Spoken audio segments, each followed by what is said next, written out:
Selamat datang dalam sesi bacaan buku harian Santa Faustina. Para opa, oma, bapak, ibu, dan sahabat-sahabat sekalian, mari kita baca dan dengarkan bersama-sama.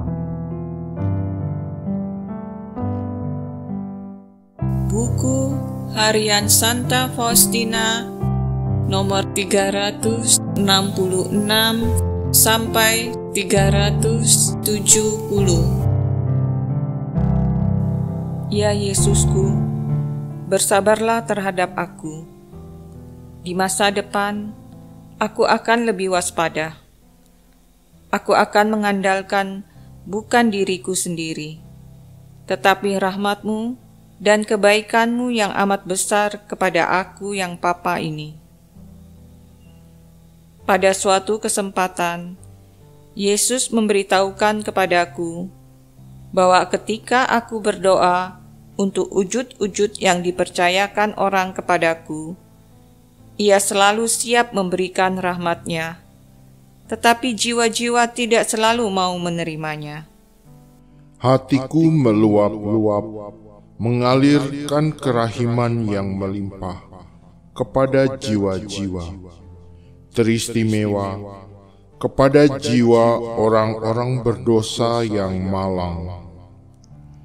Kalau saja mereka memahami bahwa aku adalah Bapa yang paling baik bagi mereka, dan bahwa bagi merekalah darah serta air mengalir dari hatiku, seperti dari mata air jernih yang meluapkan kerahiman. Bagi mereka, aku tinggal di dalam tabernakel sebagai Raja Kerahiman. Aku ingin melimpahkan rahmat-Ku kepada jiwa-jiwa, tetapi mereka tidak mau menerimanya.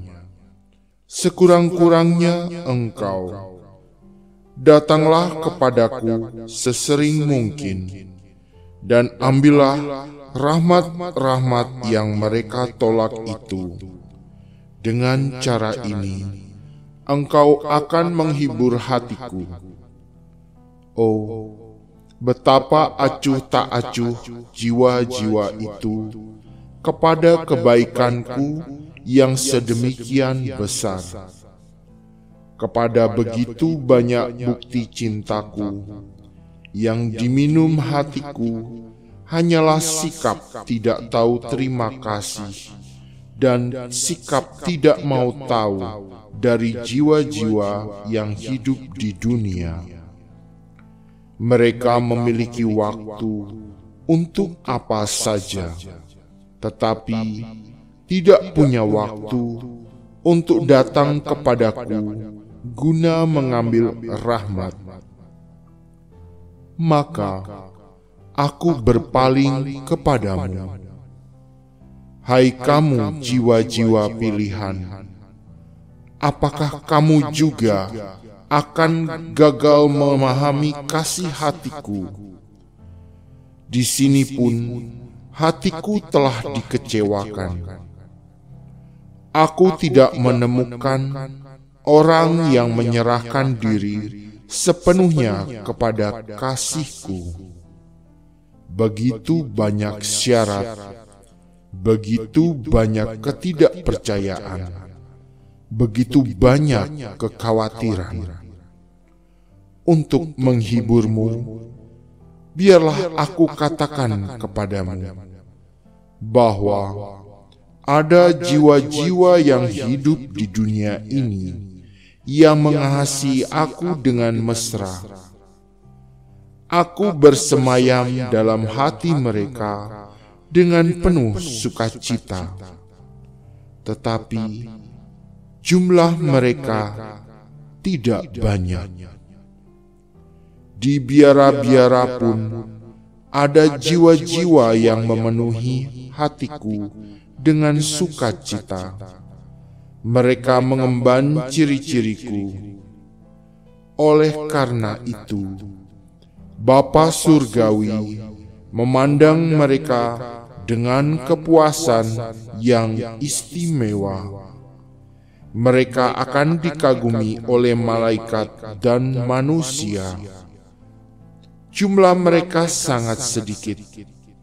Bagi dunia, mereka adalah suatu pembelaan di hadapan keadilan Bapa Surgawi dan sarana untuk memperoleh kerahiman bagi dunia. Kasih dan pengorbanan jiwa-jiwa ini menopang keberadaan dunia. Ketidaksetiaan suatu jiwa yang kupilih secara khusus melukai hatiku dengan paling menyakitkan. Ketidaksetiaan seperti itu adalah pedang yang menembus hatiku. 29 Januari 1935. Selasa pagi ini, dalam meditasi, dengan mata batinku, aku melihat Bapak Suci sedang merayakan misa. Sesudah Pater Noster, ia berbicara dengan Yesus tentang masalah yang telah Yesus perintahkan kepadaku untuk kuberitahukan kepadanya. Meskipun secara pribadi, aku belum berbicara dengan Bapak Suci. Masalah ini sudah mendapat perhatian dari seseorang yang lain. Tetapi pada saat ini juga, berkat pengetahuan batin, aku mengetahui bahwa Bapak Suci sedang mempertimbangkan masalah yang akan segera terjadi sesuai dengan keinginan-keinginan Yesus ini. Sebelum retret 8 hari, aku pergi kepada pembimbing rohaniku dan minta kepadanya untuk mengizinkan aku melakukan beberapa mati raga selama retret. Tetapi, aku tidak mendapat izin untuk semua yang aku minta. Hanya untuk beberapa saja aku mendapat izin. Aku mendapat izin untuk 1 jam merenungkan sengsara Tuhan Yesus, dan untuk beberapa mati raga. Tetapi, aku merasa sedikit kurang puas, karena tidak menerima izin untuk semua mati raga yang aku minta. Ketika aku kembali ke biara, aku masuk ke kapel sejenak, dan kemudian aku mendengar suara dalam jiwaku. Lebih besar pahalanya 1 jam merenungkan sengsaraku yang memilukan daripada 1 tahun mendera diri sampai mengeluarkan darah. Kontemplasi pada luka-lukaku yang pedih membawa manfaat yang besar bagimu dan mendatangkan sukacita yang besar kepadaku. Aku heran bahwa engkau masih belum sepenuhnya menyangkal kehendakmu sendiri, tetapi aku amat sangat bersukacita bahwa perubahan ini akan terjadi selama retret.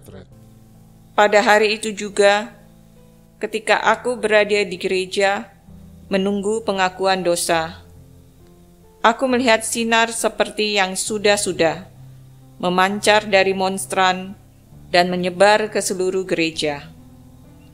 Ini berlangsung selama ibadat. Sesudah kebaktian kepada sakramen Maha Kudus, sinar memancar ke kedua sisi gereja dan kembali lagi ke monstran. Sinar itu tampak cemerlang dan transparan seperti kristal.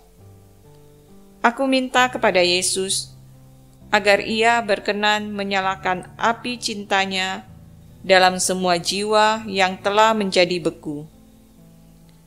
Di bawah sinar-sinar itu, hati akan menjadi hangat. Juga kalau sebelumnya ia beku seperti suatu balok es. Demikian juga Kalau sebelumnya ia keras seperti batu, ia akan remuk menjadi debu.